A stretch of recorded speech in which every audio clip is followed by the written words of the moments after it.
Bonjour collectors! It's been a long time since I've done a Schuco review, but here we are. I'm pretty sure this is an old casting, but I got it here locally, and this is a really historic car, so I feel I need to do it some justice by adding it to my collection. This is a French car, so I'm going to butcher some of this language as usual.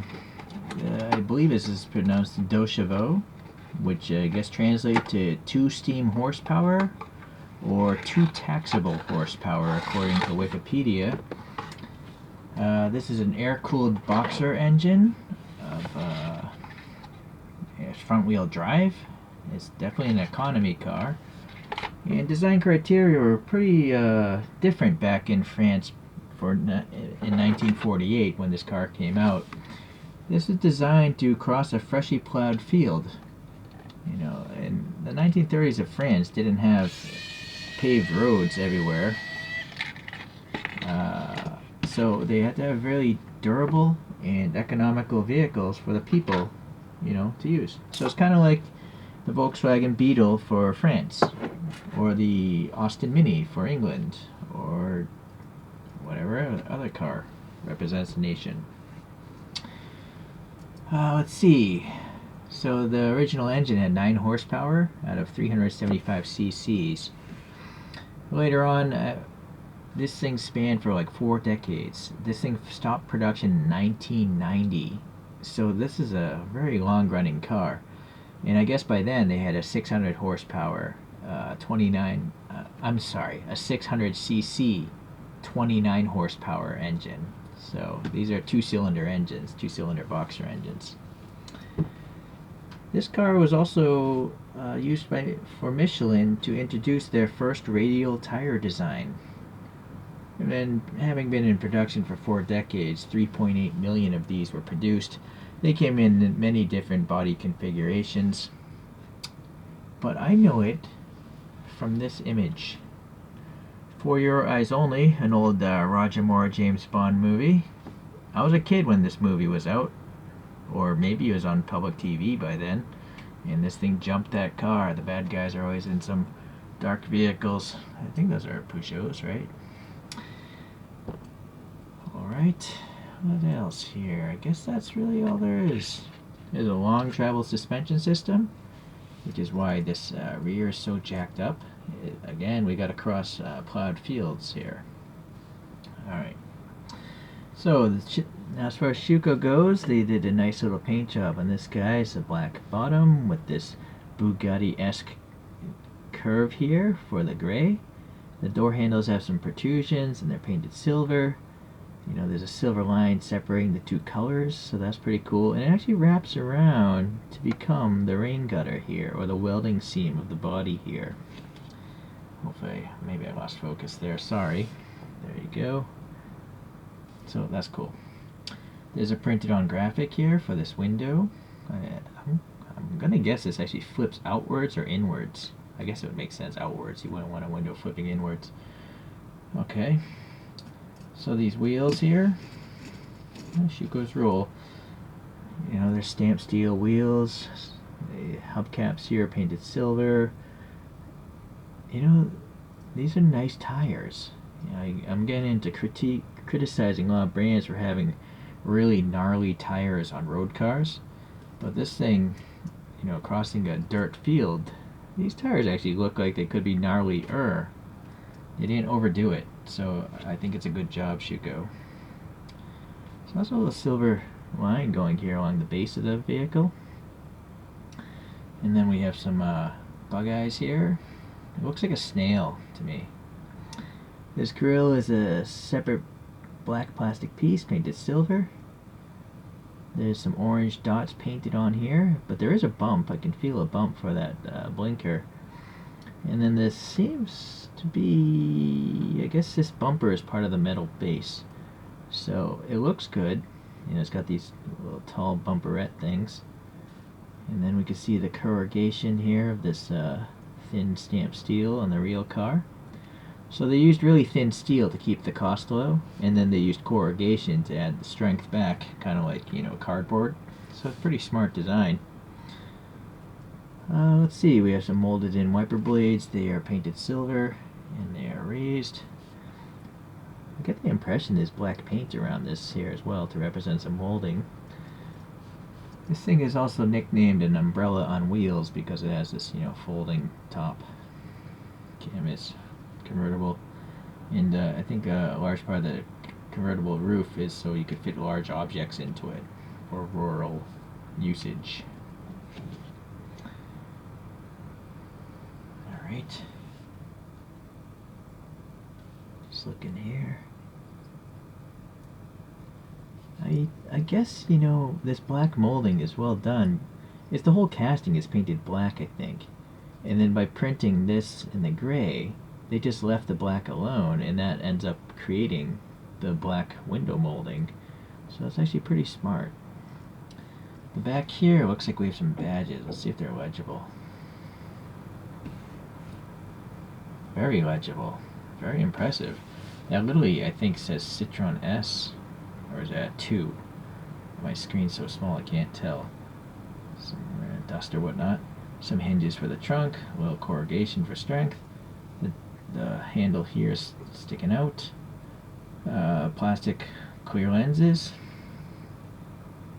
Nice. Fixed. I guess one of these is supposed to be orange. And I'm assuming the other one's supposed to be white for the backups, but it's alright. So we know what brand made this, we know the scale, we know what the car is. Anything missing is like a copyright. It'd be nice to know when they first casted this, like, Hot Wheels does. It is also screwed together, so that's nice. So if you really wanted to, you could take it apart and paint the interior. In fact, I don't think I've ever taken apart a Schuco. Let's take a look. That thing's actually pretty tight.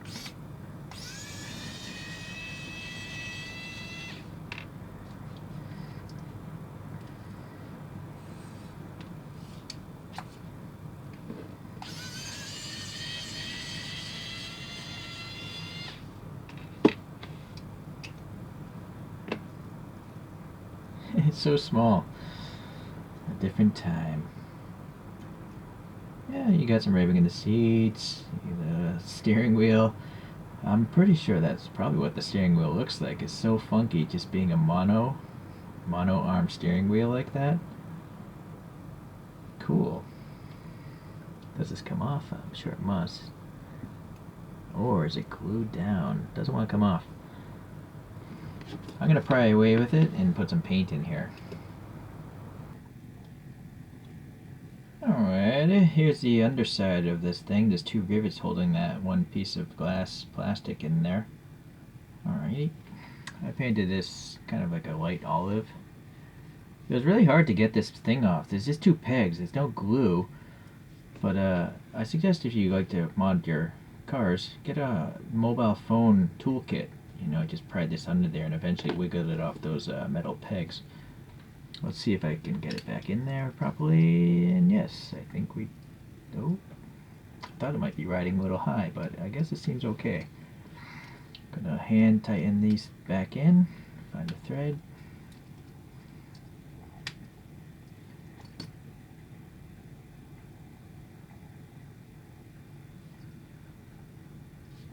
I want to give you guys a little heads up.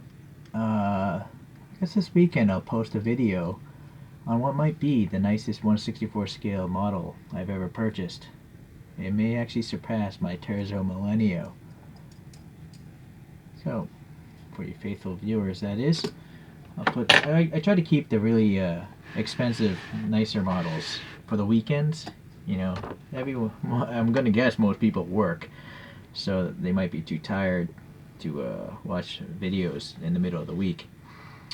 Alright, let's get some other models up here. So, one of the best things, I think maybe this is a successor, is the Citroen Traction Avant, or the 15.6. This is by Norev, and my sticker says 1938 to 1956. So, it's a totally different class of vehicle, but also, this is not the scale, I don't think. Yeah, this is 1/58 scale, so that's actually a huge difference in scale. So this car would be a lot smaller in the real world in comparison to this guy. It'd still be bigger than this because this is a 4-door, but boy, maybe take off 30% or something. Sorry, I think I lost focus there. But it's the same era, right? Interesting review on this one. They literally threw it off a cliff to show that the unibody was strong as a marketing promotion, so interesting. Okay, I don't have too many other Citroens, but we do have this really weird one by CM's. It's called a BX4 from the 1986 World Rally Circuit. It's kind of like an Audi Quattro, but uglier. It's really, it's so ugly that it's not super ugly, but it's ugly in a way that I actually like it. How the front end hangs off so much, which makes no sense for rally racing. But it was a different time. And Citroen obviously got their act together because they won a lot of World Rally Championships, if I recall. And possibly this might be a winner. 2006, Sebastian Loeb, I think, may have gotten the Drivers' Championship that year. So now, yeah, there's less weight hanging up outside the wheelbase. All-wheel drive. Yeah. Classic Citroens, I guess, are known for front-wheel drive because it makes sense for safety and economics and packaging of, people. So bear in mind, not remotely 1/64 scale. But looking at this side, it's a tiny little car for, getting the French people on their wheels, I guess. Alright, let's try to get a solar coaster and let this spin on its own.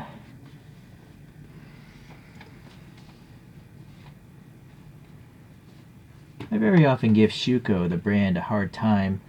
With their classic Mercedes, they have these molded in side mirrors that just look like Hot Wheels, really. They kind of look like Hot Wheels with plastic lights. But they're really expensive where I am. But this one is actually pretty nice because there's no attempt to even have side mirrors. And so there's nothing for me to criticize. To me, this looks like the photographs. I suppose one nitpick would be maybe having some paint on those rear taillights, for the turn signals or something. I mean, they're on the front. That's it. So I'm pretty happy I got this one, and it's a nice piece of automotive history. So I appreciate you guys watching, and I guess I'll see you in the next French car review.